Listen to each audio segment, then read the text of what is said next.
30 dahilan kung bakit mahalaga ang pag-inom ng Sunday barley 1 oras bago matulog sa gabi, Part 1 of 6. Una, habang natutulog, ang katawan natin ay nagsisimula ng natural na proseso ng repair at regeneration ng cells. At ang Sunday barley ay nakakatulong sa pagbibigay ng tamang nutrients sa mga cells na ito. Pangalawa, ang Sunday barley ay may mataas na antioxidant content na tumutulong sa pagpapatibay ng immune system. At habang natutulog tayo, mas mabilis itong kumikilos para protektahan ang katawan natin. Pangatlo, sa oras ng pagpapahinga, ang katawan natin ay nagsasagawa ng detoxification. Ang mga essential nutrients na tinataglay ng Sunday barley ay tumutulong na mag-flush out ng toxin sa katawan upang mas mapabilis ang proseso ng cleansing. Pang-apat, ang Sunday barley ay nagtataglay ng digestive enzymes sa tumutulong sa pagpapabuti ng digestion habang natutulog tayo.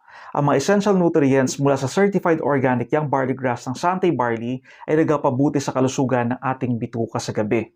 Bago natin talakayin ng panglima, para malaman mo ang iba pang benepisyo ng Sunday barley at paano ito makatulong sa iyong kalusugan, tawagan mo lang kami sa 0917-519-4804 o sa 0917-360-8926. Maaari mo na i-click ang link sa description at comment section ng video na ito upang makausap ka namin at masagot namin ang iba pang possible questions mo. Panglima, habang natutulog, ang Sunday barley ay tumutulong sa natural na pagpapababa ng blood sugar levels. Ito ay makakatulong para makaiwas sa mga sudden spikes na maaaring magdulot ng health issues. Tandaan, ang Sunday barley ay hindi gamot at hindi maaaring gamitin para gamutin ang anumang uri ng sakit.